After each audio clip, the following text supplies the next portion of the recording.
Hello, and welcome to the 11th annual LGIU and CCLA Councillor Awards, the only national awards ceremony celebrating the individual achievements of councillors. I'm Paul Murricane, a 30-year veteran of TV news broadcasting and presenting, and I'm really honoured to be here tonight as your MC. We'll also be joined by other special guests before unveiling this year's winners. Now, while things might look a little different this year for these lockdown awards, and we're unable to celebrate in person, the show must go on and it will go on. And given what councils up and down the country have achieved in the last year, a year none of us could have predicted, now more than ever, they must be recognised for their outstanding contributions. Councils have been and are continuing to respond to the COVID-19 situation magnificently. Has that been publicly appreciated? Well, tonight it will be. We're live on YouTube and really pleased to have so many of you joining us tonight. Please use the chat box on the right-hand side of your screen to join in tonight's celebrations. We'd also love to see how you're celebrating tonight using the hashtag CLR Awards. Well, in true Panto style, they're behind me. CLR Awards, that's the hashtag. Are you celebrating with your family, kids, a glass of bubbles, or even your pets? Well, if so, share the pics now. Why not? And through the night. We've 9 categories and 49 incredible finalists to tell you about tonight. Let's see everyone. Let's see everyone here. All wave. Let's see you. There they are. What a magnificent collection of talented people. Flags waving and everything. Well done. Good to see you all. Now, the Councillor Awards judges have asked me to say a few words about how incredibly tough it was to judge the awards this year. The standard was so very high. Their message to you all was thank you for what you've all achieved this year. All of your achievements are phenomenal. Well, we're now going to hear from Councillor Michael Payne, who is the Deputy Leader of Gedling Borough Council and Chair of the LGIU. Good evening, Michael. Good evening, Paul, and welcome to the 11th Annual Councillor Awards. As Paul has already said, these are the only awards to recognise the achievements of elected councillors, and we're really proud to have become the staple of the local government calendar and the largest annual cross-party gathering of council leaders outside the LGA conference. At LGIU, we've been working with our members for nearly 40 years to tackle the big challenges facing the local government family through our programme of information, innovation and influencing. As a cross-party member-led organisation, we're run by and for local government, and we believe that decisions are best made locally. These awards are an opportunity to draw out inspiring stories of hard work and passion paying off for the benefit of local communities across the country. We're pleased that so many of you have joined us for these virtual celebrations tonight. These are challenging times for local government, and it's heartening for us to be able to come together once a year to celebrate the successes of our colleagues. I just may like to say that the heroic efforts everyone in local government have been showing in responding to COVID-19 this year are a powerful reminder to us all that local government is still the most innovative, interesting and inspiring public service in our country. Of course, we're only able to host these awards this evening with the generous support of our founding sponsor, CCLA, and I want to personally thank them for their continued support, and also the staff at the LGIU for organising tonight's awards, and to you, Paul, for hosting tonight's awards. Can I just finish by saying thank you to all of you for being here. Enjoy the evening, and well done to all of you who have been shortlisted.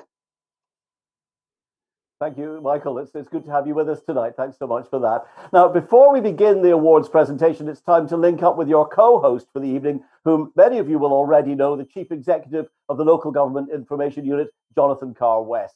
He'll give us a bit of background about the awards and how this all came about. So, Jonathan, over to you. Thank you, Paul. And thank you to all of you for joining us, albeit virtually, this year. Hosting these awards is one of my great pleasures as Chief Executive of LGIU. And given the 2020 we've all had, it feels like Council Awards are now more significant than ever. We know that the COVID-19 pandemic has presented the whole country with a set of challenges that none of us could have imagined. The councillors up and down the country have risen to these challenges for their community. They've delivered food parcels to vulnerable residents. They've sourced PPE for frontline workers. They've found temporary accommodation for the homeless, and so much more. Local government has kept the country safe by ensuring that vital services continue and that support is available to their residents in the wake of this unprecedented health crisis. So that's why we're so proud to unveil the winners for the 2020 Councillor Awards. We often talk about local government just in terms of councils and institutions, but these awards remind us that councillors are real people making real changes to the lives of their constituents. Their achievements showcase the best of local government at a time when the country faces one of the greatest hardships of our lifetime. So now, more than ever, we need to honour these unsung heroes of local government. Now, we're always overwhelmed by the quality and the quantity of the nominations we get every year. We've had over 200 in England this year, an all-time high. And I think these awards are possibly the best we've ever had. They're all these nominations, all the shortlisted people, all the winners, they're all shining examples of councillors' commitments to their community, a commitment that has shone through this year more than ever. Because they're closest to the people, councillors are vital to ensuring that communities can thrive during periods of hardship like this. And during this time, we've turned to local government to give us the place leadership and the support that we need, and local government has delivered. Now, thanks to the outstanding quality of nominations, it was a really tough process to decide the winners. And we're hugely grateful to our judging panel for giving up their time and their expert view. And as Michael said, we're grateful to our founding partners, CCLA, without whom these awards wouldn't be possible. So let's get on with it, and we look forward to unveiling the winners this evening. Indeed. Well, now we're delighted to introduce our next guest, who's joining us live for the awards this evening. Councillor James Jamieson is leader of Central Bedfordshire Council and chairman of the Local Government Association, the LGA. We're honoured to have you with us tonight here, Councillor Jamieson. Good evening, everyone, and thank you for inviting me. It's always a pleasure to join you to celebrate the outstanding work of councillors. And that's even more the case, as has been said earlier this year, because councillors have really stepped up, and councils. I've never been more proud than I am today about working alongside councillors from all parties and none from across the country who've led their communities in such a fantastic way over this crisis. Time and time again, our national democracy has relied on councils, local leadership to provide much needed support to people, businesses and communities. And we've demonstrated we can protect lives and livelihoods.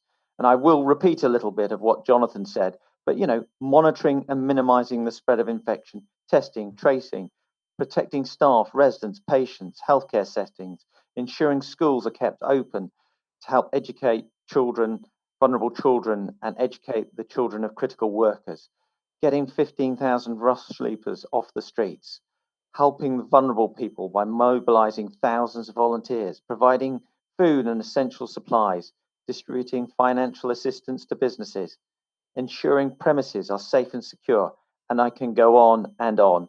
Collectively, you've done a fantastic job. Thank you. Together, we have demonstrated yet again that local government is at the forefront of delivery and enhanced the reputation. The latest polling by the LGA shows that 68% of people are satisfied with their way that their council runs things, and 74% trust their councillors, which contrasts with 12% who trust their MPs and 8% who trust government ministers. We need devolution now. And this is just a snapshot which shows the positive difference that councils are making, and I know will continue to make. So thank you to all the winners of this evening's events, and thank you to every councillor.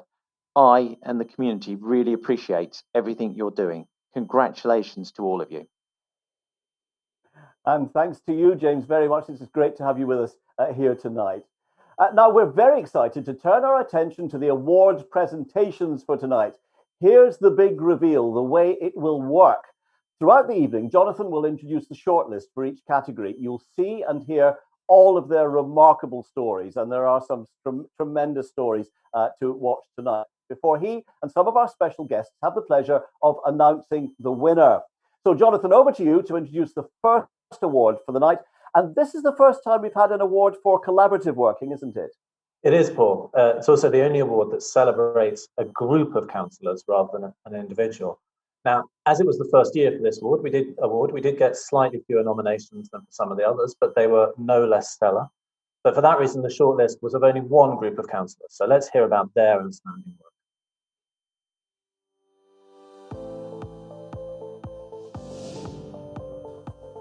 Now it's time to celebrate the achievements of the nomination for collaborative working, which goes to 3 Buckinghamshire councillors, Raj Khan, Niklam Hussain and Wahid Raja.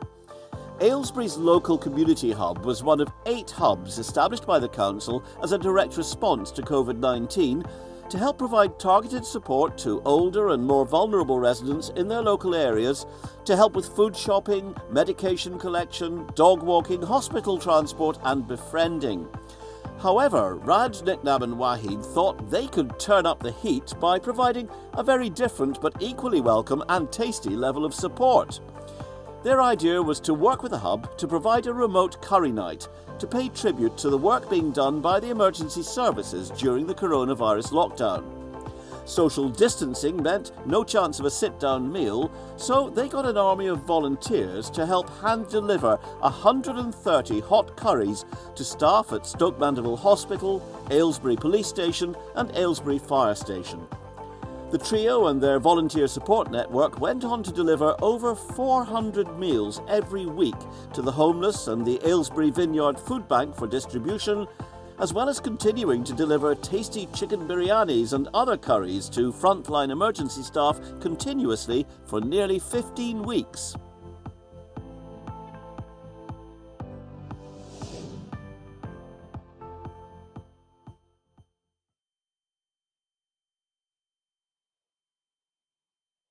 And I'm delighted to say that this outstanding trio of councillors are the first ever winners of the Collaborative Working Award. So congratulations to Councillors Hussain, Khan and Raja.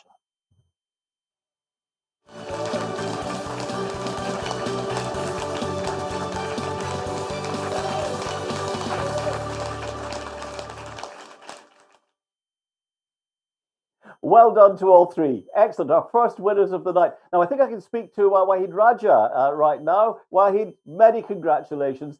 It's clear that deliveries of mouth-watering curries really boosted the morale of the NHS heroes and other frontline workers. Can you tell me a bit about what motivated you and your colleagues to do this work? Thank you. It's been, as many of all of us know, that it's been a very difficult year. And we thought, well, we've got to do something.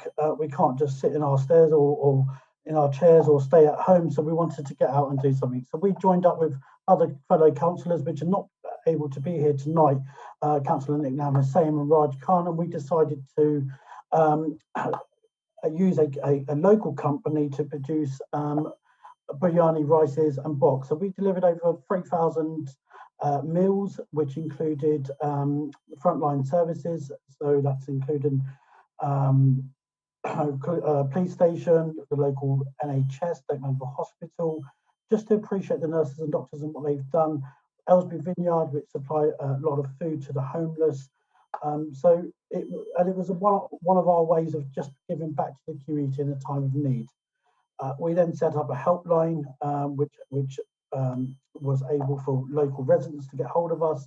We did prescription pickups for local pharmacies. We did shopping for volunteers, and we delivered PPE to local organisations, including nursing homes. That's a tremendous achievement, absolutely staggering achievement, and I'm now hungry. Wahid Raja, thanks very much indeed, and congratulations once again. Well, we move on now to our second award, and that's for Community Champion. 6 nominees, and each one a real well-known personality in their community. Jonathan. They really are, Paul. The Community Champion Award, always one of our most popular, is for a councillor who's gone the extra mile in supporting and engaging with their community. So let's hear a bit more about this year's shortlist. And then we'll hear from one of our esteemed judges, Councillor Teresa O'Neill, OBE, who's leader of the London Borough of Bexley, and she's going to join us to announce the winner.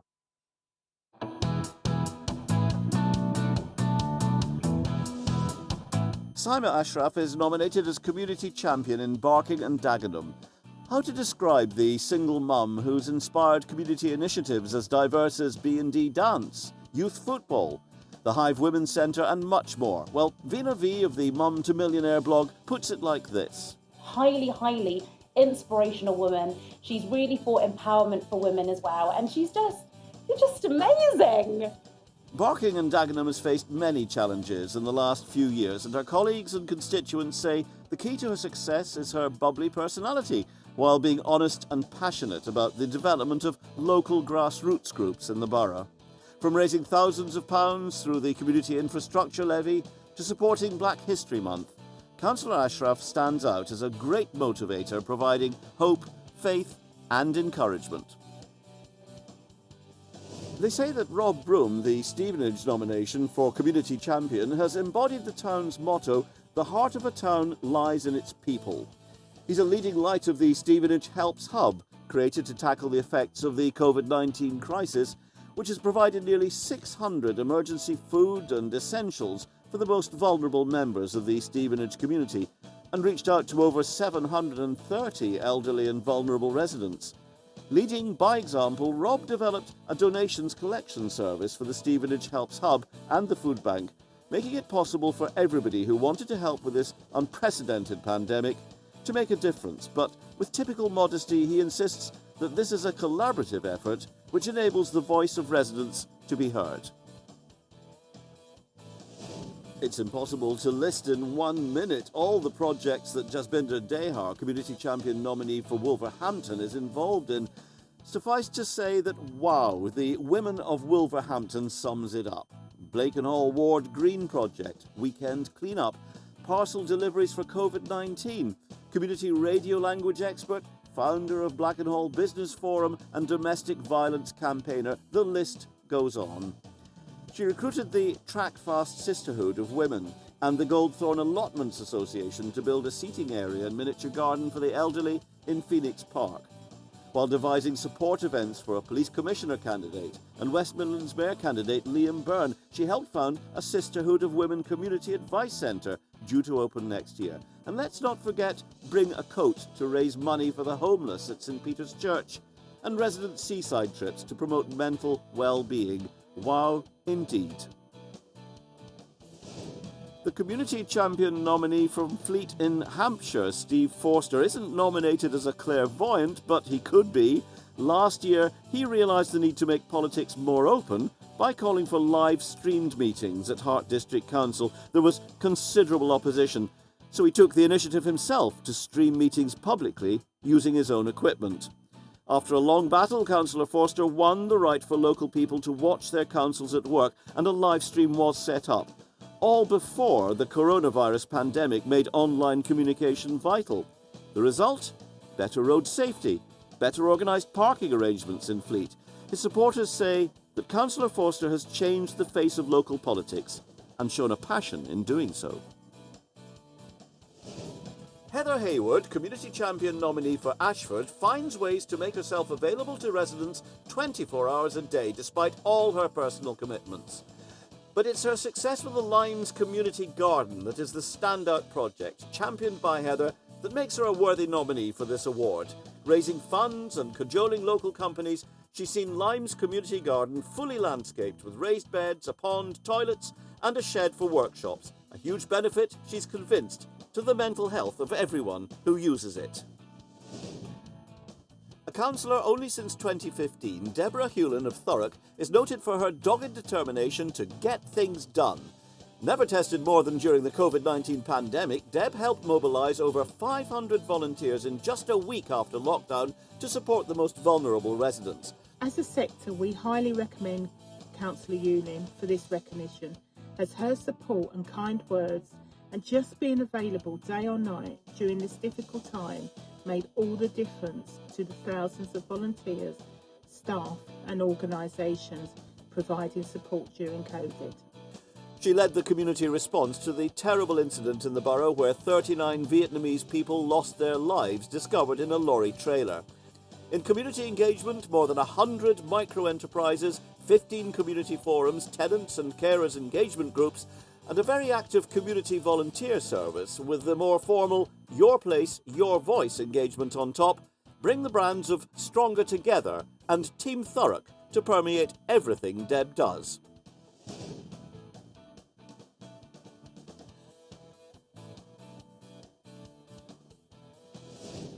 Good evening. It was a real privilege to serve on the judging panel for the Councillors Awards this year. Given the challenges that we've not only faced in our sector, but that our communities have faced as a whole, it was great to see the work of councillors in the community helping to keep their residents safe, healthy and connected. It really added value, and for that they're to be applauded.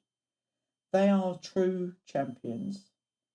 But the winner of the 2020 Community Champion Award is Barking and Dagenham's councillor Samira Ashaf. Congratulations, Samira. Well done.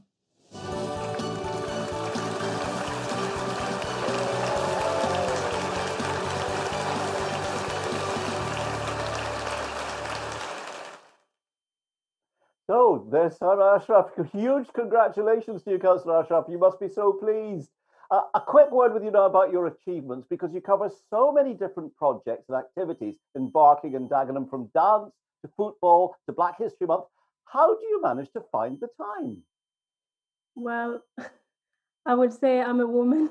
I'm a single mom, and I'm sure many moms here will understand how a woman can juggle and be multitask.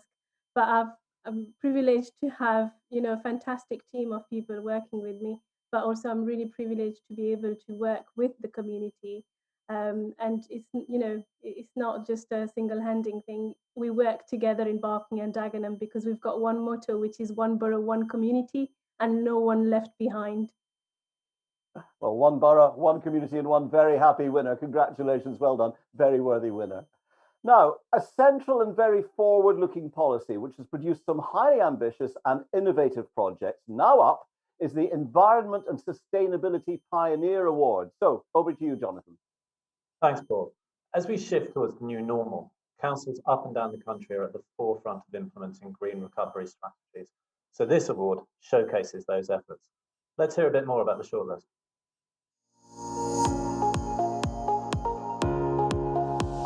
Energy and urgency. That's what typifies the nomination of Councillor Joan Atkinson, South Tyneside Council's lead member for area management and community safety, as a passionate and dedicated climate change advocate who has in recent years led the council in declaring a climate emergency and developing and adopting the South Tyneside Sustainability Strategy, a 10-year programme which will see the council reach zero carbon emissions by 2030. This site, the Viking Energy Network, which is a unique project, is going to give us the opportunity to use low-grade heat from the River Tyne to heat 11 public buildings at reduced cost, but also reducing our carbon footprint. Another scheme will draw geothermal energy from flooded mines to heat council-owned buildings, and a new recycling transfer station, which itself forms part of plans to make recycling sorting operations greener and more fuel efficient. The Stevenage nomination for Environment and Sustainability Pioneer goes to Councillor John Gardner. Councillor Gardner has helped Stevenage become the only local council in Hertfordshire with a biodiversity action plan. He understands the importance of engaging people young and old through fun education activities about a range of subjects, from pollinators, grasshoppers and crickets, trees and woodland management. He's an advocate of the Green Spaces Volunteers programme and promotes the work achieved through the council and volunteers working together to protect and enhance new and existing wildlife habitats. This year, he's championed the use of heavy-duty recycling bags to replace previous rigid boxes and lids to reduce the use of plastics. His achievements include overseeing a new Play on the Way activity and Green Space Public Realm scheme, and ensuring that Stevenage's flagship £1 billion regeneration scheme, SG1, includes a new linear park, biodiversity pond, and other low-carbon initiatives.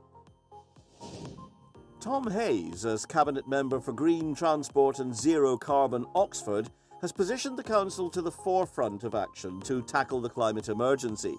Since Oxford declared a climate emergency in 2019, Councillor Hayes has seen a £40 million Innovate UK project which reimagines Oxfordshire's energy network. Being able to speak up not only for your community but for communities across the country by establishing that political consensus has been key to one of the reasons why we've been so pleased to have Oxford City Council and Councillor Tom Hayes as part of our network. He is a model of what we need our local leaders to act like and be like, and so I do not have enough great things to say about him and really appreciate getting to work with him. And the results will transform Oxford with plans to double tree cover, the UK's largest public solar carports, and of course to become net zero for carbon emissions this year, 2020. The ability to pick up a brief and quickly make it her own typifies the approach which has led to Elizabeth Malvese's nomination as Environmental Champion. The environment portfolio at Baber Council has risen in public prominence and been subject to close scrutiny after the council acknowledged a climate emergency and developed an action plan. Councillor Malvese's portfolio has also had to deliver civil parking enforcement and deliver major changes to refuse collection rounds. She's described as hard-working, researches her subjects thoroughly and is committed to being a councillor. She is passionate about the probity that the role requires and leads by example in her behaviour and professionalism. Her nomination praises Councillor Malvese for handling the political landscape exceptionally skillfully, and the work she led in resulted in the council's first carbon reduction management plan. Sandra Squire is nominated for her environmental work at Norfolk County Council, but work doesn't fully describe what this councillor has achieved. An accomplished sailor who's taken part in cross-Atlantic races, a vocal campaigner for families of disabled children who has children with additional needs herself, yet her real prominence comes as a campaigner on environmental issues. She proposed a balloon and lantern release charter and successfully led a campaign to remove single-use plastics from county council buildings. She also proposed a pollinator action plan. Well, this year, Sandra successfully proposed the planting of 1 tree for every resident in the county, which resulted in the ambitious 1 million trees project. She also got Kings Lynn Borough Council to agree to tree planting, gave saplings away to borough councillors, and recently proposed an environment and habitat protection plan, a plan that will protect the unique environment of Kings Lynn for decades to come.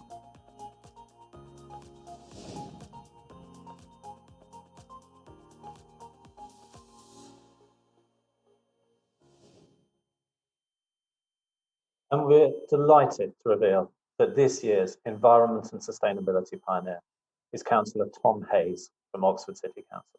Congratulations,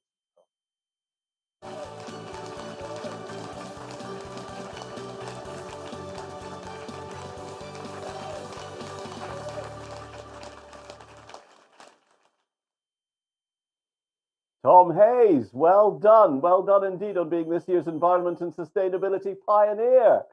Now, you've clearly placed Oxford well ahead of the pack in taking very practical action to combat climate change. Let us ask, what made you get involved in local government in the first place, would you say? It's the best place to try and have an impact.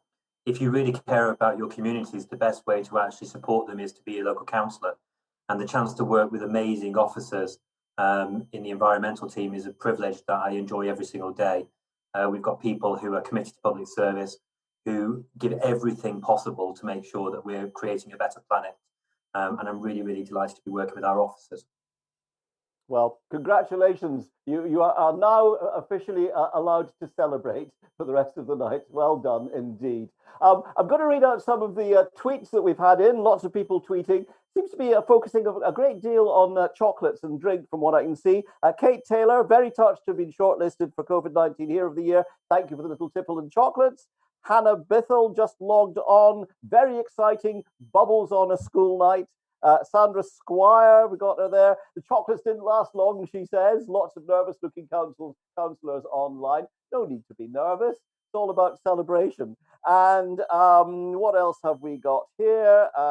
Jemima Lang, I think, says, good luck to Kate from Plymouth, showing an incredible leadership and compassion during the pandemic.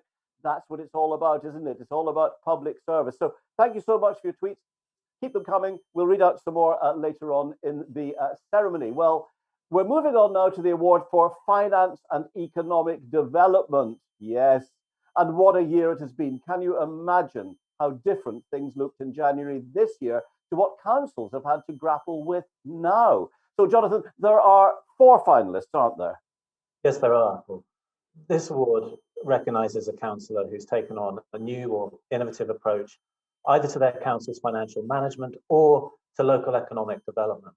Now, that's not been an easy task with the ongoing financial squeeze on local government, which has been made worse by the added pressure of coping with COVID-19. So let's hear a bit more about the shortlist.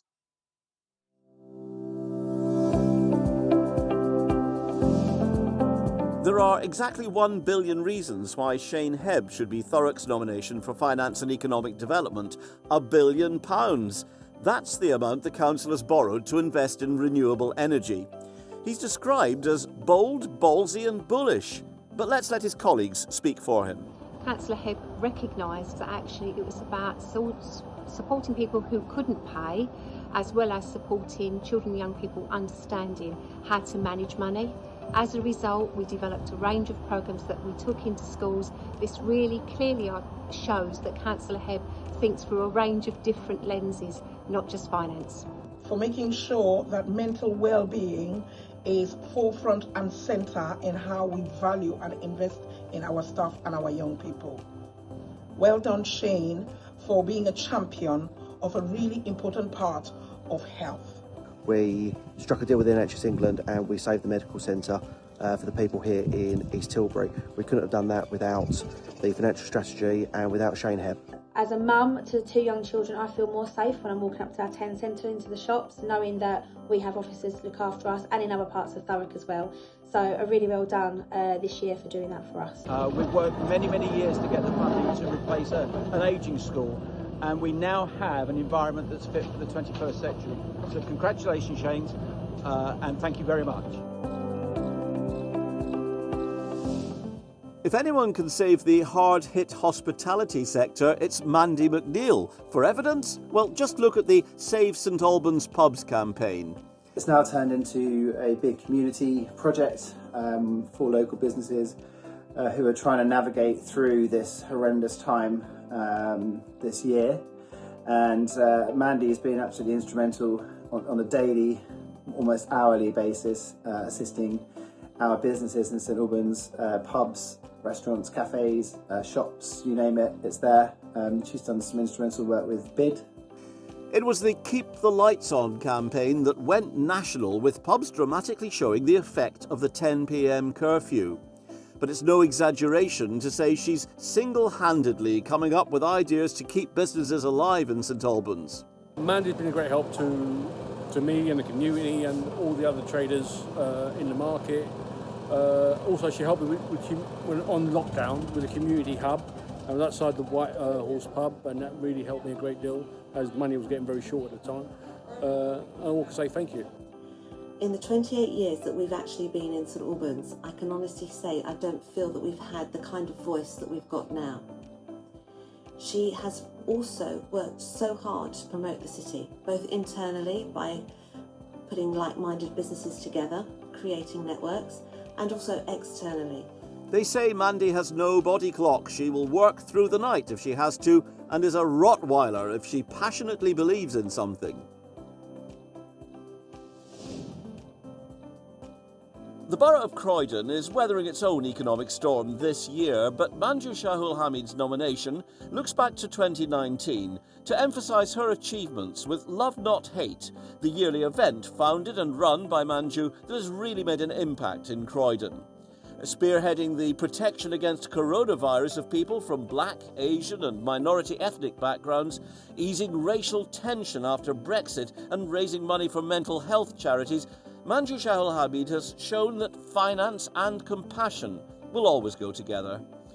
And when we look back at support for small businesses, these are the actions in 2019 that made, for Croydon small businesses, a big difference. The amount of work that you have put into this has been tremendous. Very good support from the council, and I'm really pleased. You know, we're all in it together. You know, I didn't look after myself, I just wanted to look after the community.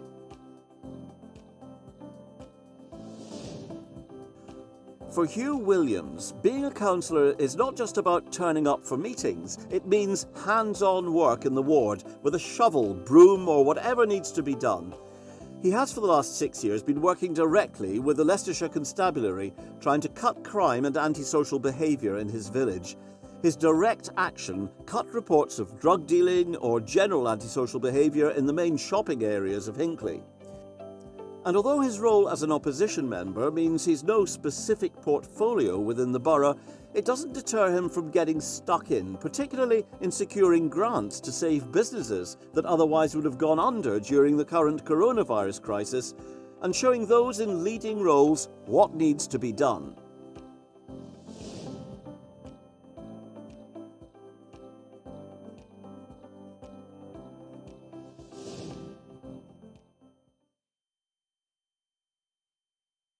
Now, while that whole shortlist is exceptional and should be recognised for their outstanding contributions, the judges have taken a unique decision this year for the Finance and Economic Development category, and they've decided to give this award not to one individual council, but to the entire local government sector as a whole for their dedication and determination in managing the COVID-19 pandemic and the financial impact of it. Everyone working in local government will know that it's been a fiscal challenge unlike any other this year because of coronavirus. So tonight, we would like to formally recognise you all and thank you all for your remarkable efforts throughout the last year.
I'm delighted that we're joined once again by the chair of the LGA, James Jameson, who's going to accept this award on behalf of the whole local government sector. Thank you, Jonathan. It's a pleasure to accept the award for Finance and Economic Development on behalf of the whole of local government. COVID-19 has created real challenges which we couldn't have planned for. Nations have been brought to standstill. Governments have had to make decisions that just months ago we would never have imagined. But the response from local government has been heroic.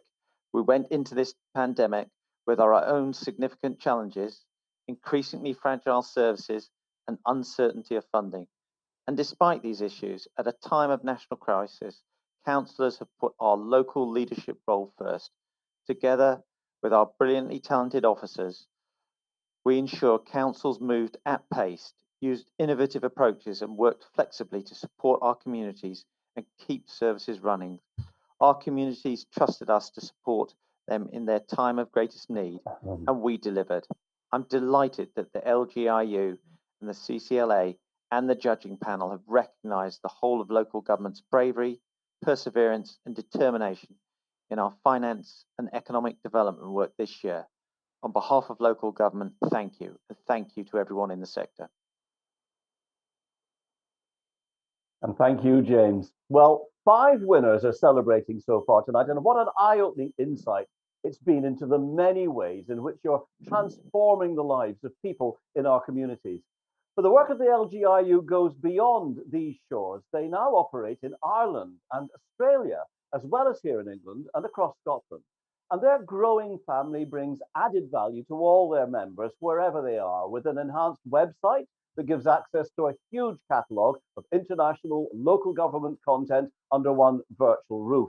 Global and local insight and collaboration will be the key to the sustainability of local government going forward. And in the spirit of this, we're showcasing 2 very different projects at opposite sides of the planet. One from LGIU's work in Australia, but first, slightly nearer home, to see one project from the LGIU just across the Irish Sea.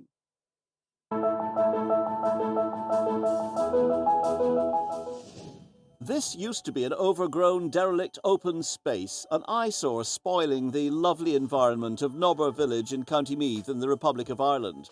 Now it's a beautifully landscaped public amenity park with paved pathways, car parking spaces, landscaped green area and upgraded entrance from the public road, which also importantly provides safe access to the school. And it's all because of the tireless campaigning of Councillor Eugene Cassidy, who managed to secure a €100,000 grant to complete the project. It's more than just a transformational development. It's now an integral part of the proposed Boyne Valley to Lakelands Greenway walking route, which will, once COVID restrictions are lifted, add to an expected bounce back in tourism for staycations and day trips for visitors to Ireland's ancient East. At the other end of the globe, LGIU Australia celebrates the achievement of Councillor Sandy Greckas at Georges River Council in New South Wales, who pioneered the True Women Developing Future Leaders programme for over 100 Year 9 and Year 10 students from 6 Georges River schools. This is to empower and support female youth at a particularly challenging time in their adolescence as they transition to adulthood and independence. Councillor Greckas established the programme to inspire local students to become the next generation of leaders in their country and improve the representation of female CEOs at top Australian companies. By building their confidence and self-belief, participants come to learn that there's a community of women around them who will encourage and support them to follow their dreams.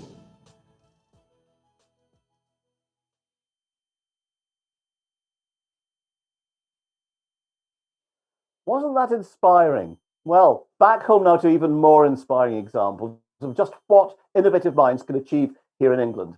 It's time for the Innovation and Service Transformation Award. We're going to hear from Kelly Watson, Relationship Manager for Local Government CCLA, the founding partner of the Cllr Awards, who will introduce the award and announce our winner. So Kelly, over to you.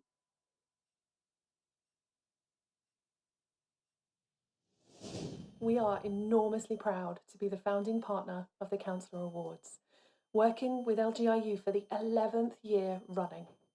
We always look forward to taking the opportunity to recognise and honour those leading across local government.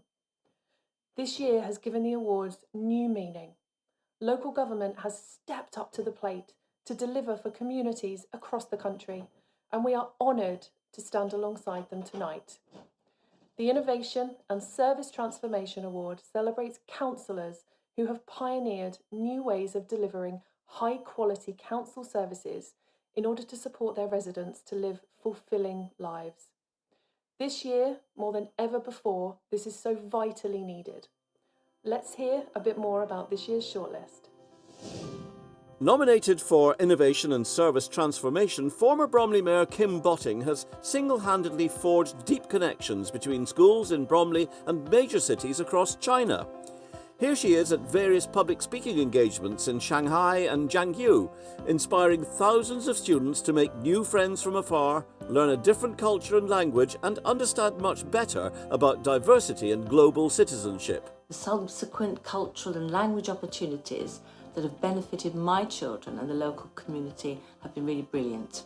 From her first self-funded visit to China in 2015, she's founded projects that have benefited young people on both sides of the world. Our school has been benefited greatly from the student exchange program supported by Councillor Kim Botting.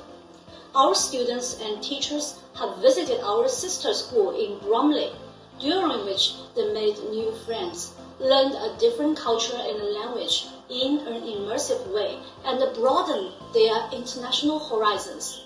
More than 500 students now learn Chinese in campuses in Orpington, Kingston and Wimbledon. Kim is described by her colleagues as open-minded, forward-looking and always with the people of her borough in mind. Colin Foster has demonstrated unwavering commitment to securing the very best outcomes for all children, young people and families in Stockport. He's an excellent advocate for children and young people, determined to tackle inequalities and to promote ambition, respect and aspiration for all. In particular, he's assumed a fundamental role in the development and implementation of the Stockport family model. The model has brought together health, social care and education, working in the community to improve the lives of children and families in Stockport. We have workers who want to do their best for children and will go above and beyond so that children and families achieve the best. And I love working in Stockport. You know, they've been really good with me. It's upon the firm foundation of restorative practice and joined-up working, together with a strong culture of ambition and innovation, that Stockport Family has maintained consistently low numbers of children in care in Stockport in recent years, while nationally the number of children in care has been on the increase. It is said of Watford's nominee for Innovation and Service Transformation, Peter Taylor, that every decision and every action is taken through the filter of residents first and always. Watford Helps was a rallying cry for volunteers. 1,600 residents offered their services, with over 8,300 receiving support, from delivering groceries to collecting prescriptions and making check-in phone calls, walking dogs or helping out at food banks. Watford's residents felt inspired by a mayor who leads by example.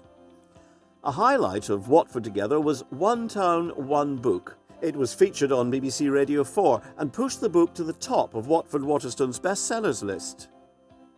Hundreds also tuned in on Sunday evenings for a quiz hosted by Peter and local football legend Luther Blissett, which raised over £3,000 for the COVID-19 appeal.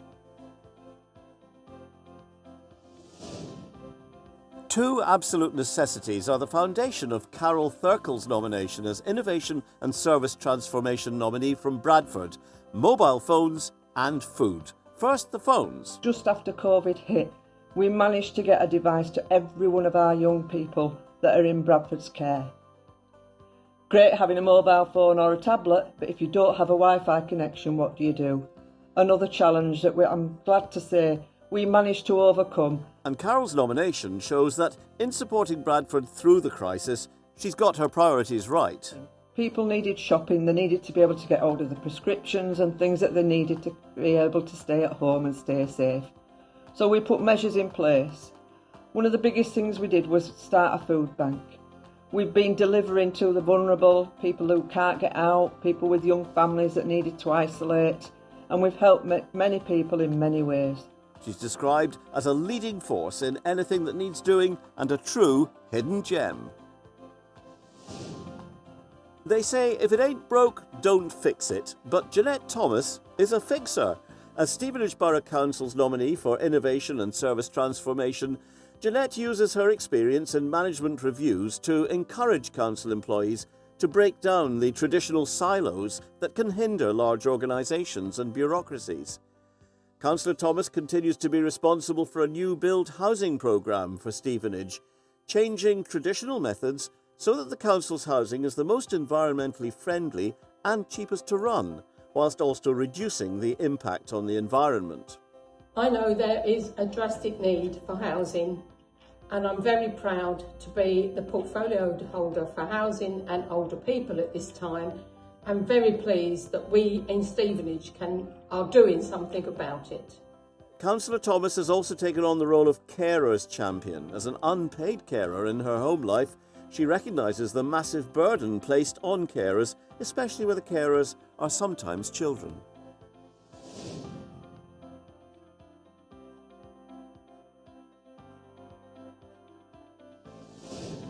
The judging panel was so impressed with all the councillors shortlisted in this category.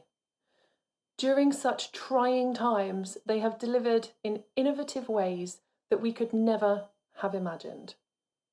However, it is now my great honour to announce that the winner of this year's Innovation and Service Transformation Award is Councillor Colin Foster of Stockport Metropolitan Borough Council. Congratulations.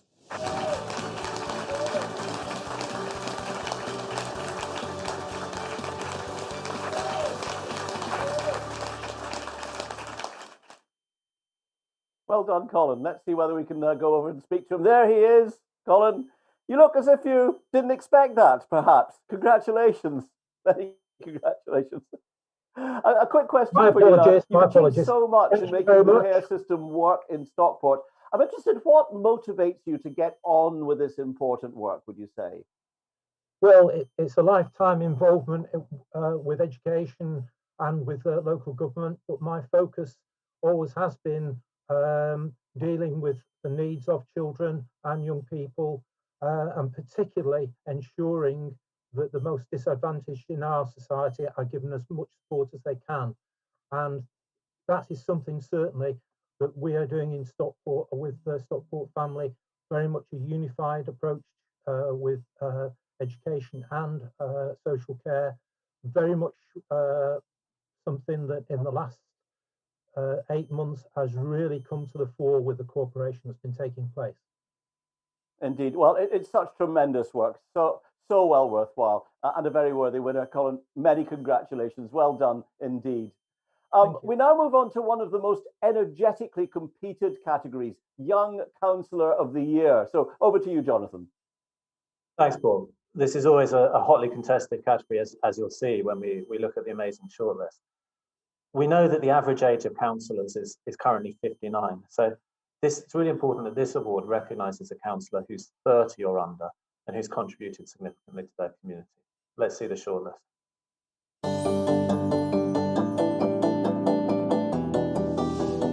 The survivor of a horrific accident when he fell from a third-floor balcony, Cllr Awards has dedicated his career at Enfield Council to transforming housing in his constituency. Turkish-speaking, he's one of 9 children brought up in a council flat in Edmonton in overcrowded housing, and his passionate support for Meridian for Council Homes underpins his motto, "My councillorship is not more important than people's lives." At face value, it might be too costly to deliver more affordable homes and whatnot. But what's more costly, there is a cost of having so many people in temporary accommodation. His nomination puts it like this: Cllr is the inspiration for the effort and information in a campaign fighting for housing that is truly affordable for local people. Hannah Clare is not only a nominee as Young Councillor of the Year, which, as someone who's become Deputy Leader of Brighton and Hove Council just 1 year after first becoming elected, is pretty remarkable. She's also driven by a determination to get more young people involved in local service. Not only does she show that young people can get into politics and can make a difference, but she was also shown how dedicated young people can be when they get into those positions, particularly through her work in the Homeschool Transport Committee, which she took from a failing service to 97% satisfaction. And this also drives Hannah's key issue, local action to combat the global climate crisis. I want to push for the voice of young people to be heard in decision making. That's why I gave my maiden speech at Council last year in support of the Youth Strike for Climate movement, and I'm hoping that we can continue to push for young people's voices to be heard, particularly on the climate crisis.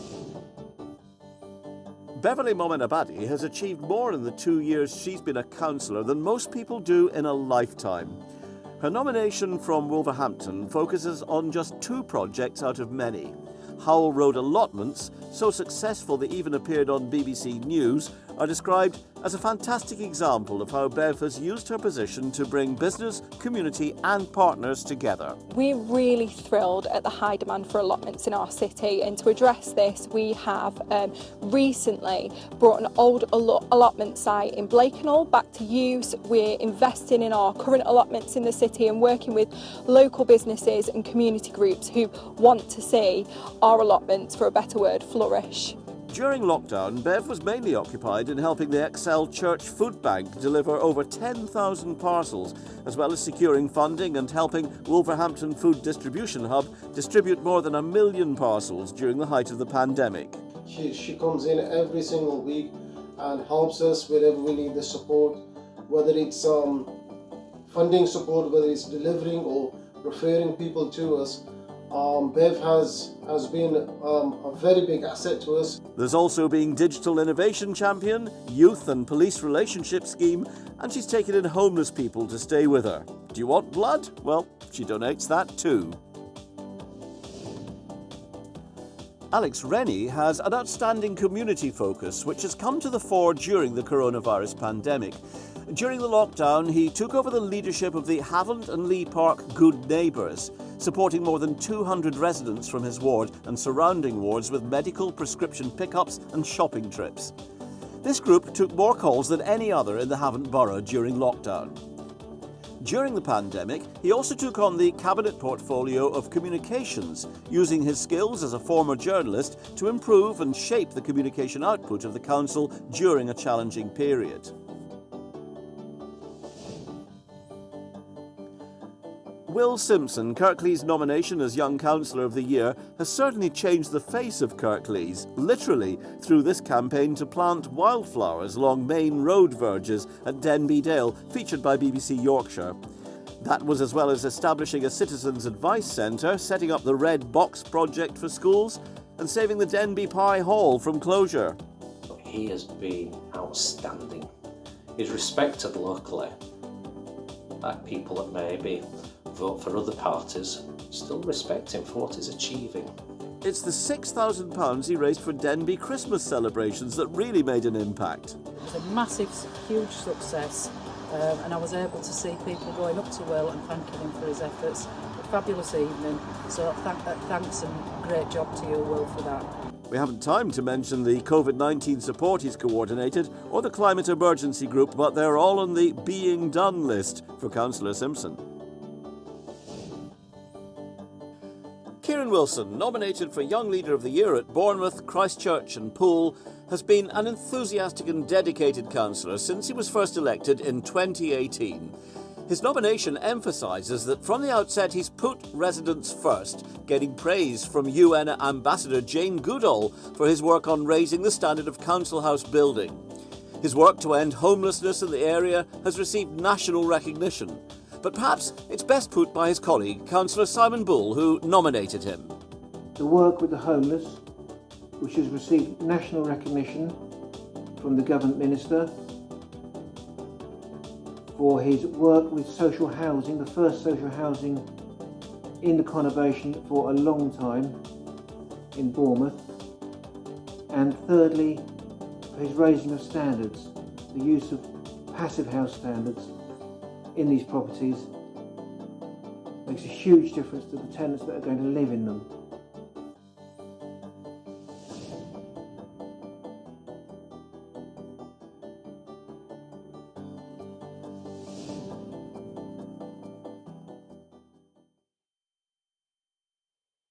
So the judging panel were really impressed with all the young councillors shortlisted in this category. It's no small feat to become a councillor at any age. These young people have hit the ground running and done amazing things.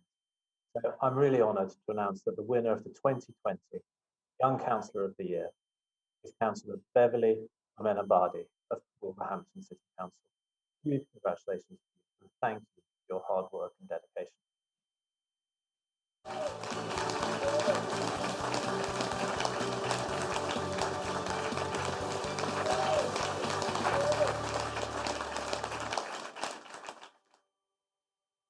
Yes, Beverly, it is you. You have won.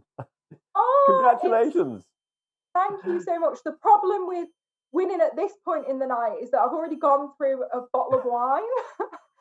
Whereas if you win at the beginning, it's a bit easier. But I'd just like to say that it's an absolute privilege and an honour to serve the community of Ettingshaw and the city of Wolverhampton, and one that I don't take for granted. I'd like to thank everyone that nominated me. And I was up against some absolutely tough competition across the country. Our city's motto is "Out of darkness cometh light," and it's never been more relevant during this pandemic. We've been hit hard, but we will reset, recover, and relight the city of Wolverhampton. Well, that's rather moving. Thank you for that. You are quite rightly the Young Councillor of the Year. Well done. Mind you, to me, everyone is young, to be honest. But well done, Beverly, for that. You go back to celebrating now.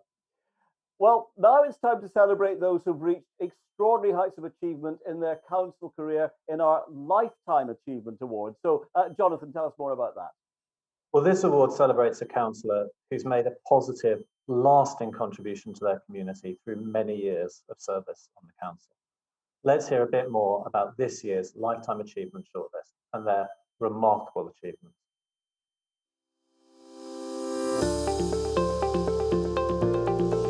23 years ago, Janet Burgess first took up her roles as an Islington councillor. Nearly a quarter of a century later, she's seen the most densely populated borough in the country become an area with green spaces and leisure facilities vital to the well-being of everyone who lives there. Janet was a champion of the changes made to the Archway Gyratory, working with Transport for London to improve the gyratory in response to residents' requests for over 2 decades, improving traffic flows and providing a healthier, safer and more pleasant environment for local people. As a school governor at local schools Yearbury and Hargrave Park, and serving as a trustee of Cloudsley Charity, she fought and won grant funding to address physical and mental health issues and financial hardship to make the borough a fairer place for all. The Lifetime Achievement nomination from Manchester goes to John Leach. The mother of disabled son Mike, Rebecca Blinkhorn, explains why. And again, at that point, we still had the professionals involved telling us that there was no hope. But John never gave up with that hope, even beyond my hope, to be quite honest. We had a little boy who was really undernourished. We had a mum who was desperate. And I think we had something like 12 doctors involved who all were sort of raising their hands saying, we don't know what to do. It was John that decided to pull everybody together and just say, look, we need to do something needs to happen. I was so touched by the language that he used, with his interest in how it was really affecting us. It wasn't just about winning the funding for Michael, it was about making all of this about my little boy and about my family. And the one thing that CAMS couldn't believe was how well we manage Michael's difficulties. And that's all down to John's funding.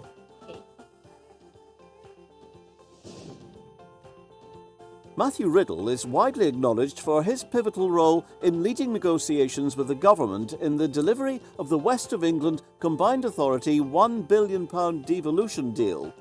And in his role as Cabinet Member for Community Care, he's ushered in record-setting high recycling rates through improved collections, better outcomes for care leavers through new initiatives, and commencing a multi-million-pound investment into improving public green spaces across the district. One of Matthew's many qualities is that he's one of those people that everyone, regardless of party or politics, likes and respects. And he has a remarkable ability and willingness to bring people together. Another triumph was his pivotal role in finding a solution to an impasse regarding the future of Thornbury Health Centre and its redevelopment. After 2 decades of wrangling, he broke the impasse by demanding the council purchase the land and act as lead commissioner for the scheme directly. Wolverhampton councillor Zarina Russell, known to one and all as Z, has been nominated for a Lifetime Achievement Award for the amazing work she's done during the coronavirus pandemic. During lockdown, residents have seen Z as nothing less than a lifesaver, cooking meals to make sure the vulnerable community and elderly have had a hot meal, and food parcels. In the first week of COVID-19, she got leaflets out to the residents offering help wherever needed, such as dog walking, tackling knife crime and sourcing toys for needy children. During COVID-19, I worked with Z in identifying vulnerable residents who needed support for food, shopping and also a listening ear. The residents were very grateful for the service, and without it, they felt they would not have survived the lockdown. Z's nomination shows that her actions embody what it really means to be a councillor. As one said, she's the most honest, reliable, trustworthy lady. I would trust her with anything.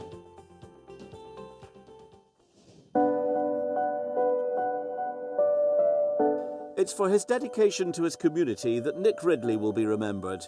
He was one of the founders of the St Elizabeth Hospice in the early 1980s and continued to support it as president right up until his death at the end of March at the age of 82. At Baber Council, Nick served as Chairman of Strategy, Chairman of Planning and Chairman of the Council from 2012 to 2016. When he was the Chairman of Strategy, he made every effort to find a conciliatory and compromising way forward. But when necessary, He could show quite a bit of steeliness when trying to persuade people to push through essential but sometimes unpopular ideas. He was interested in so many other community projects in Suffolk. I really would need a long list and a lot more time to tell you all about it. But one of the things Nick always said to me, despite being such a busy man, was that family always comes first. He and his wife Jessie lived in Suffolk for over 50 years, and he represented Cllr Awards for 16 years of that time. And he loved Suffolk, its community, and loved working for the community here. One of Nick's more recent projects was being involved in the redevelopment of Gainsborough House, the childhood home of Thomas Gainsborough.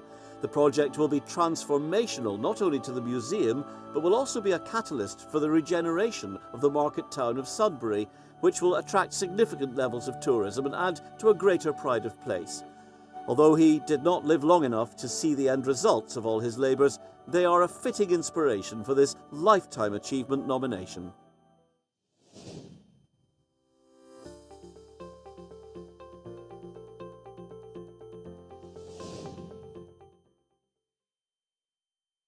What an amazing shortlist. And before we announce this year's winner, the judges felt compelled to give a special commendation to Councillor John Leach of Manchester City Council for his amazing achievements. Congratulations, John. Thank you for your work. But it's my great honour to announce the winner of this year's Lifetime Achievement Award, given posthumously to Councillor Nick Ridley-Obiyi of Baber District Council for his outstanding achievements over a really extensive career as a local councillor.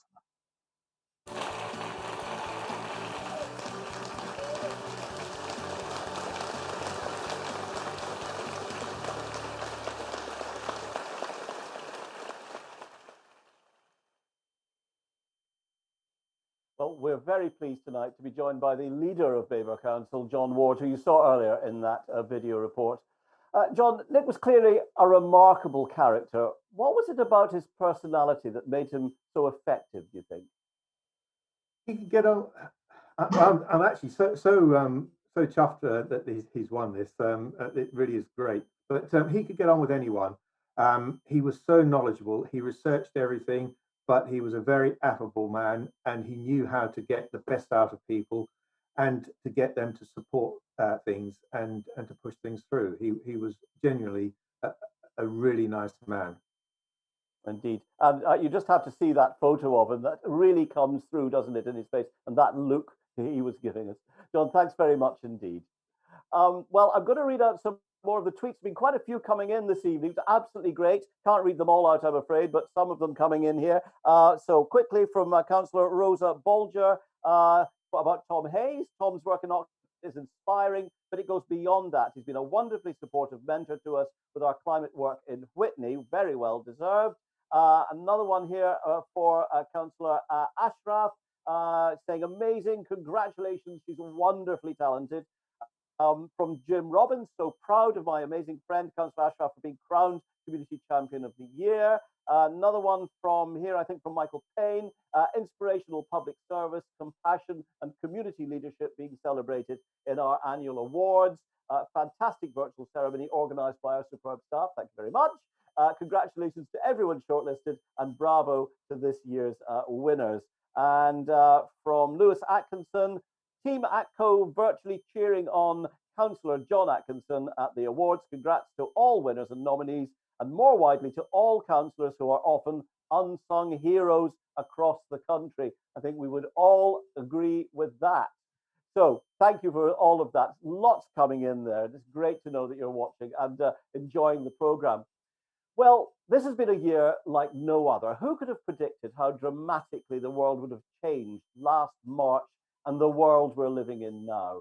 But adversity brings out the best in people, and that's what we celebrate in this part of the evening with our COVID-19 Hero Award. And perhaps it's not a surprise that it's one with the most finalists. There are 8 nominees for this award, aren't there, Jonathan? There certainly are, because it seemed only right to celebrate those councillors who played such a central role in helping their residents this year during a period of really extreme hardship for many people because of COVID-19 pandemic. These councillors overcame the barriers posed by social distancing, by self-isolation, by disruption to their own lives, to make sure that others were able to cope. So this award recognises those who have made a real difference to communities by making sure that vital services carried on and by going to unbelievable lengths to ensure that no one was left behind during the crisis. We're going to hear from another one of our wonderful judges, Councillor Ruth Dombey, who's leader of Sutton Council. She's going to announce the winner of the COVID-19 Hero Award. But before she does that, let's hear about all the inspiring work that these amazing councillors have carried out this year.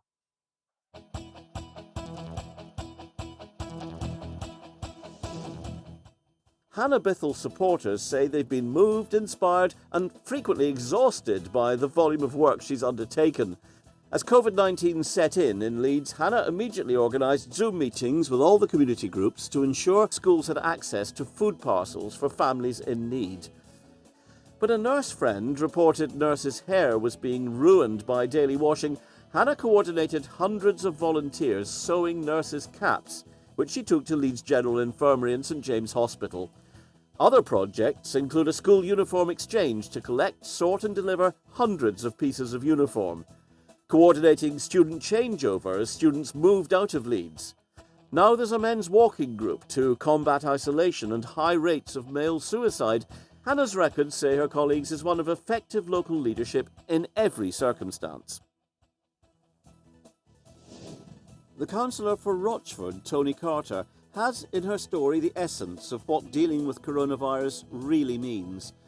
Her work as a retail charity shop manager for Farley Hospice ended overnight when all the charity shops were closed. So immediately she retrained as a nursing assistant, a role far removed from any previous experience Tony had. The reality was coming home every night to have a complete washdown followed by a shower, having her car deep cleaned every night so that she was not transferring any infection, coping with the upset of experiencing death firsthand. She's nominated because her natural optimism, they say, has brought joy and comfort to all that she came into contact with, her hospice colleagues, and those patients for whom she was the last friend they had. As the only member in a very rural ward, Councillor Robert Griffin of Pilning in South Gloucestershire quite literally saved a life. He and his wife Pamela have been pairing up younger couples with older residents who may need errands and shopping. So when a local postwoman discovered an elderly man who lived alone, was short on food and hadn't eaten for 2 days, Robert investigated. He discovered the 78-year-old's 2 daughters, who normally cared for him, had been forced to self-isolate, leaving him without any means of support. When Councillor Griffin visited with a food parcel, he thought he detected signs of dementia and made sure that the South Gloucester helpline moved in to provide a medically qualified professional to help his constituent. As a result, Robert has saved a life and made a lifelong friend. When you see the sheer scale of achievement by Councillor Nuida Khan in Preston, it's almost impossible to take in. As nominee for COVID-19 Hero, she supported the distribution of more than 47,500 food parcels.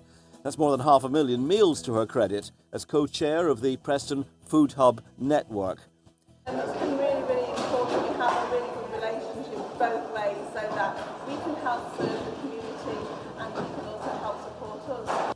And it's her dedication specifically to the local BAME community, spearheading the integration of refugee families into communities.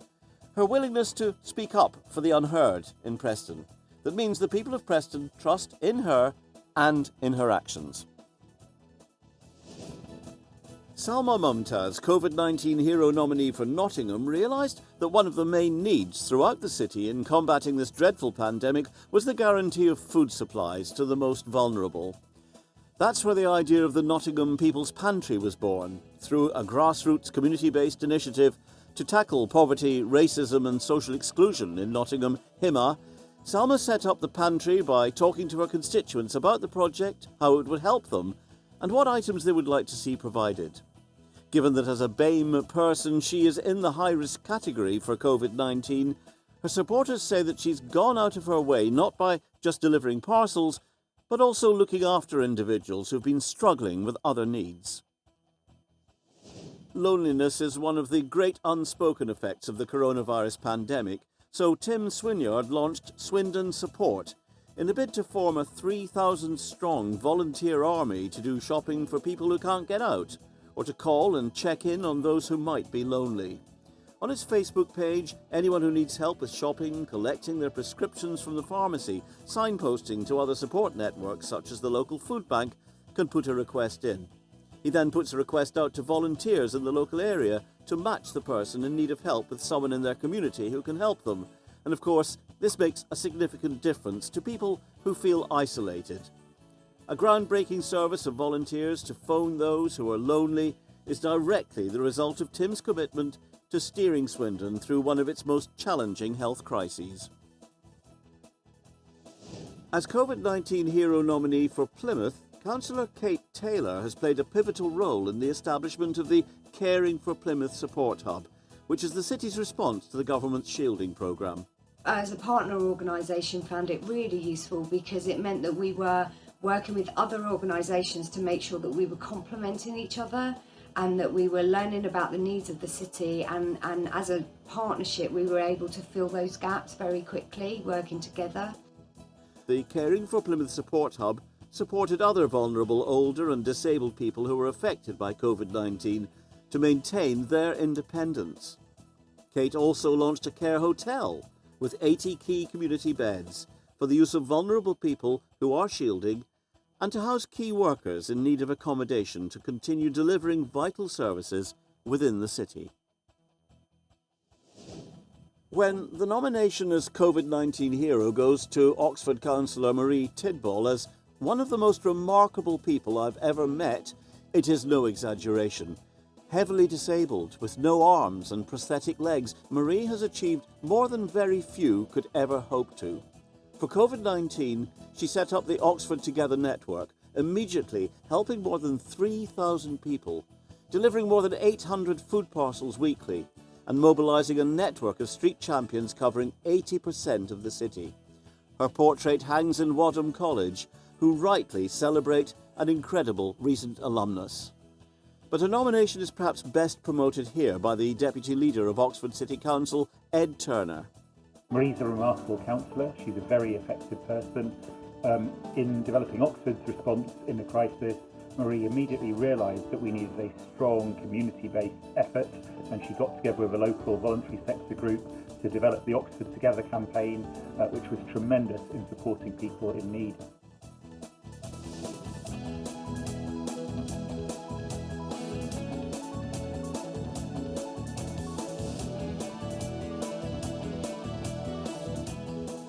"2020 has been an unprecedented year in every way imaginable because of the COVID-19 pandemic.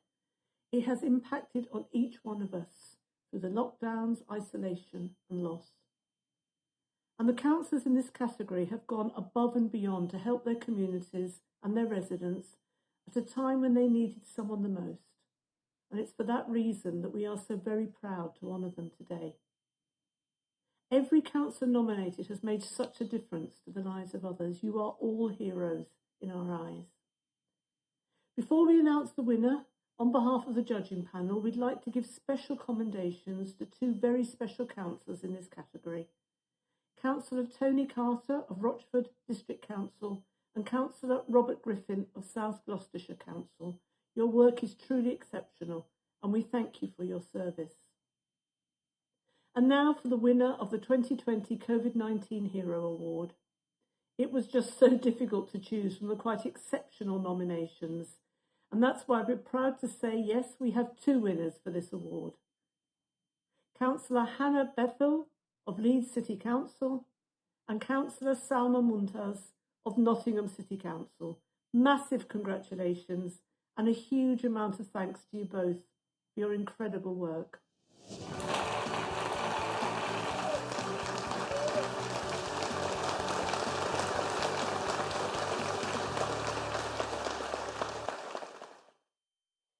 I have to say many congratulations. And Ruth, what a lovely kitchen you have there.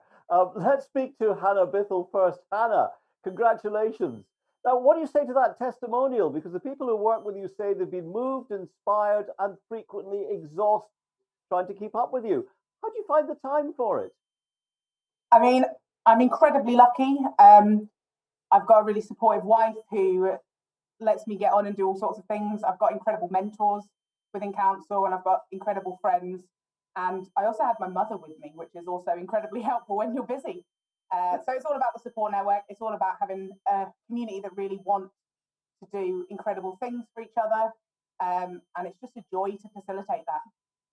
Well, you've got great support, but I think a lot of it is down to you as well. So, many congratulations for that. Yes, teamwork, but teams need led by people as well, don't they? Let's cross over and speak to the other winner, to Salma Mumtaz. If Salma is there, let's see. It takes a few minutes. Yes, through the miracle of technology, somebody has the right size of hammer and can make the change. Salma, well done. You were seen there delivering food and other essentials throughout the pandemic. What motivated you, would you say, to get on with these projects? As a newly elected councillor, I'm just absolutely, delighted to win this award. I did not, expect it, but I'm so happy. Obviously, I'm through tonight. Obviously, what made me see food poverty was when I was hearing stories, working at the Queen's Medical Centre, hearing what obviously the referrals are to arrive, and then it had to take me to take an extra mile to tackle food poverty locally. And I'm just basically so delighted that I've had this opportunity to take a mile forward to win this award. Thank you so much. Well, you deserve it. Well done, and thank you for all the work that you've done. Many congratulations to you, Salma, and to Hannah Bithell as well. Well, now our final award for the night, the coveted Leader of the Year award. Well, Jonathan, it must be almost impossible task, isn't it, for the judges to pick one? There were, 7 finalists for this? Yeah, it's incredibly difficult, Paul, rather than me. As the public face of the council, we know that leaders and elected mayors carry a huge weight on their shoulders. Ultimately, they represent the council and they're accountable to the public. This year's shortlist for Leader of the Year is a real testament to the power of effective leadership and standing up for communities. So let's hear a bit more about their achievements.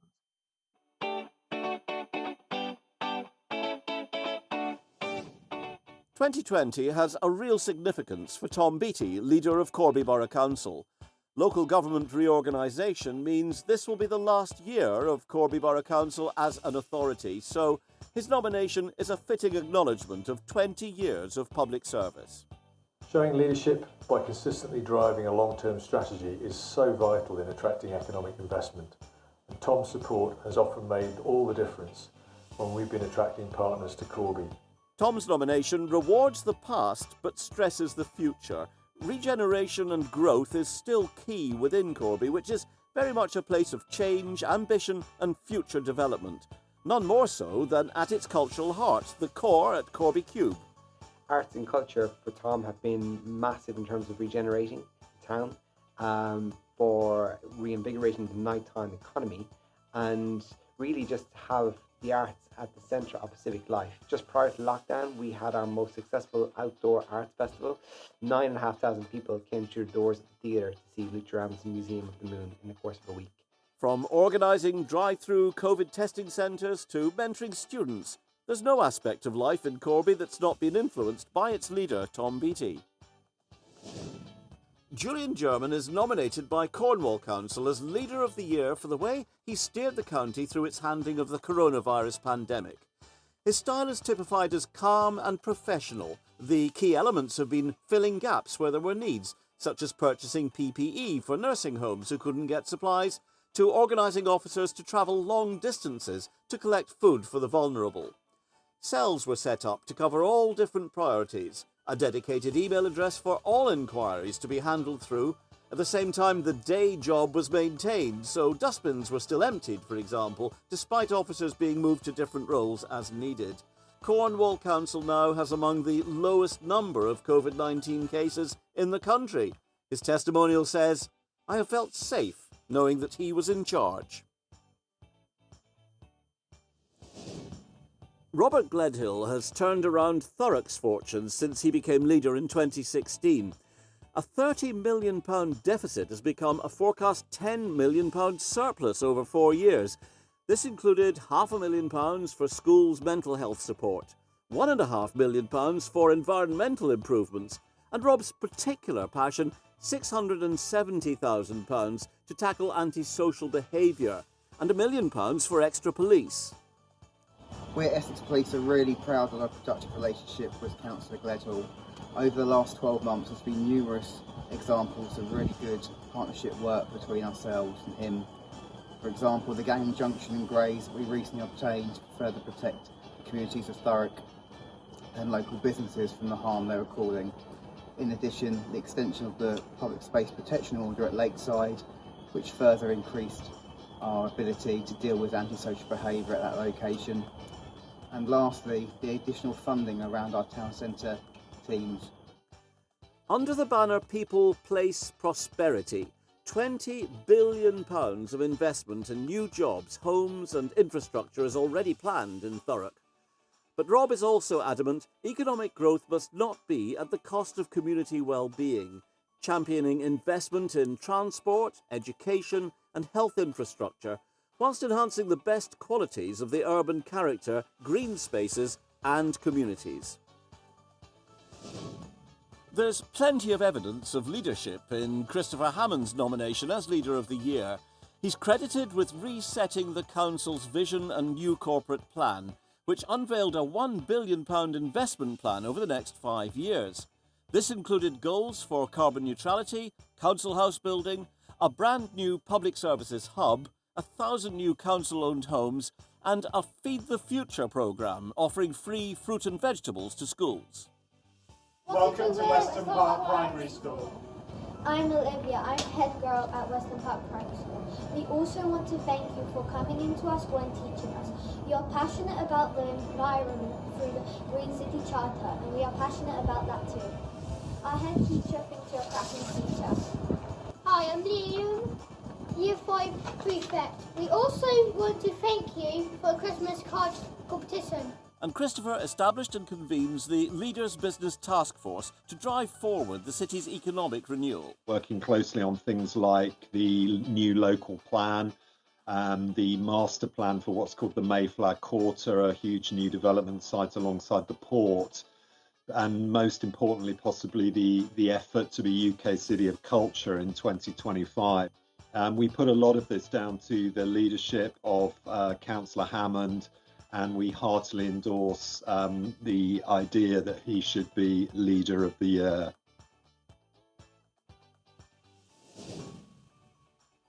Following the COVID outbreak, Toby Savage has spearheaded the local response in South Gloucestershire, overseeing every aspect of the council's activities, from financial support for businesses and coordinating community volunteering efforts to adapting vital services to meet residents' needs while sticking to guidelines.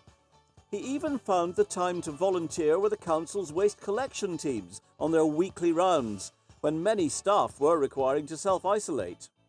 I think Toby's been shortlisted for this award because he's been such an amazing, charismatic leader since he became leader of the council.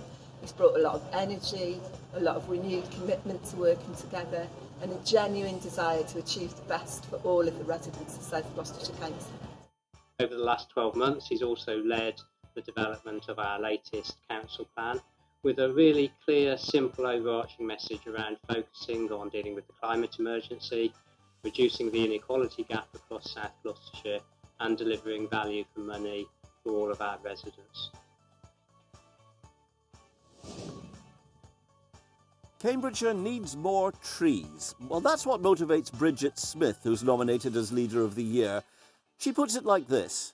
When I learned last autumn that actually there's fewer trees in South Cambridgeshire than nearly anywhere else in the country. So I thought a good starting point was to offer 3 trees to every one of our 103 villages in South Cambridgeshire. Not because that's going to make a huge difference to the number of trees, but actually it will be a trigger to encourage people to start thinking about tree planting. There's a rural theme to Councillor Smith's nomination, driving forward a tree planting initiative to keep Cambridgeshire green and pleasant. She's described by her colleagues as an absolute rock. During COVID-19, she's impressed by her ability to get supplies swiftly to the vulnerable and finance swiftly to local businesses.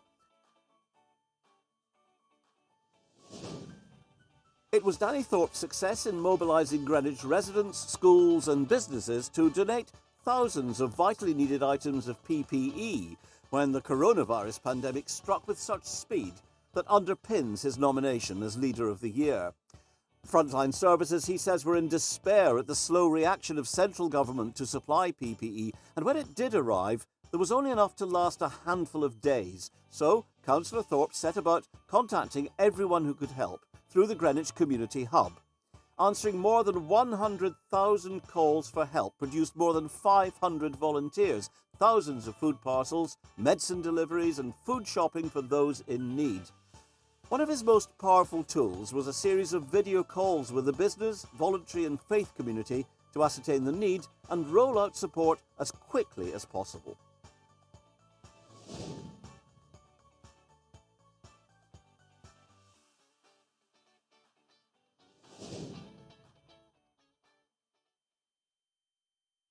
Amazing leadership. Now, before we announce the winner, the judges felt that 2 councillors in this category deserved a special commendation for their work. They are Councillor Toby Savage of South Gloucestershire Council and Councillor Bridget Smith of South Cambridgeshire Council. Many thanks and congratulations to both. But now, it's my great honour to announce that the 2020 Leader of the Year is Councillor Tom Beattie of Corby Borough Council. Tom, many congratulations and thank you for your service.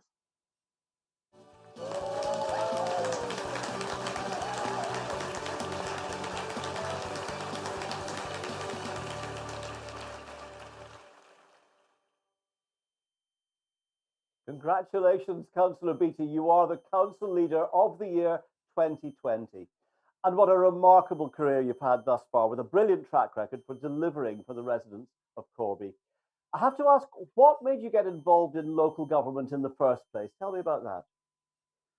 I've always been involved in representing people throughout my working life. I've been a lifelong trade unionist, and becoming a local councillor seemed an inevitable step at the time I took it. And then, of course, you take on more and more of a responsibility as a councillor until you end up in the position where I never thought I would be, which is actually leading my council, and particularly as someone who moved to Corby from somewhere else. You probably guess my accent, I'm from Northern Ireland originally, but to have achieved this for Corby and for the people of Corby, I think is something I'm extremely proud of. And thank you to all, those who nominated me. Thank you to the judges who voted for me. Thank you to all the other councillors that I've worked with over the years, and in particular last year in what has been a very challenging period for local government in Northamptonshire. And that's my council colleagues, not just here in Corby, but across the whole of Northamptonshire. Indeed. Well, Tom, there's no doubt it's richly deserved. It's excellent that you've won. I hope you don't mind me saying, they may say of you, you didn't come up the lagan in a bubble. Put it that way. Hearty congratulations, Tom. And congratulations to all of our winners. What a night it has been, and the entire shortlist of councillors. I'm so glad I didn't have to be a judge for these awards. What a task, because every single finalist deserved to be here tonight. Can you all give us one last wave so we can see you all and thank you again? Yay! Everybody there. Wave, there you go. Excellent. It's good to see you all. Fantastic. You so deserve to be finalists and to winners. Thank you all so much indeed. Thank you all so much for your service. Now, before we close this evening's awards, I'd like to pass it over to Jonathan for some final thanks. Jonathan. Thanks, Paul. Look, I just wanted to say a really big thank you to our hugely supportive founding partners of the Cllr Awards, CCLA. We're really grateful for your generous support, which allows us to run awards every year. I'd like to thank our judging panel for putting so much thought and consideration into their selections. As you'll all have seen from the shortlist, it's a really difficult task, and they rose to it. Behind the scenes, can I also say a huge thanks to the LGIU team, to Paul, our brilliant MC, and to our technical team who have made the first, hopefully the last, virtual Cllr Awards night work so well. But most of all, thanks to all of you for joining us tonight on YouTube And thanks to everyone who made a nomination this year. Without the nominations, this wouldn't happen. So thank you, everybody. Paul, thanks again, and back to you. Thanks, Jonathan. It's been great to be here with you all tonight. And in spite of the extraordinary year we've all been through, I think we can all agree that this year's winners are amongst the best there have ever been. The passion and commitment we've seen in their stories surely proves that local government isn't about politics as such. It's about people and the communities we love. We've really seen tonight what the words public service mean. So congratulations to all our winners and to our brilliant shortlist of councillors. Your trophies and certificates are in the post and on their way to you now. Well, I've been Paul Murricane. It's been a privilege to bring these 2020 LGIU and CCLA awards. Have a great rest of the evening. Stay safe and well, and good night.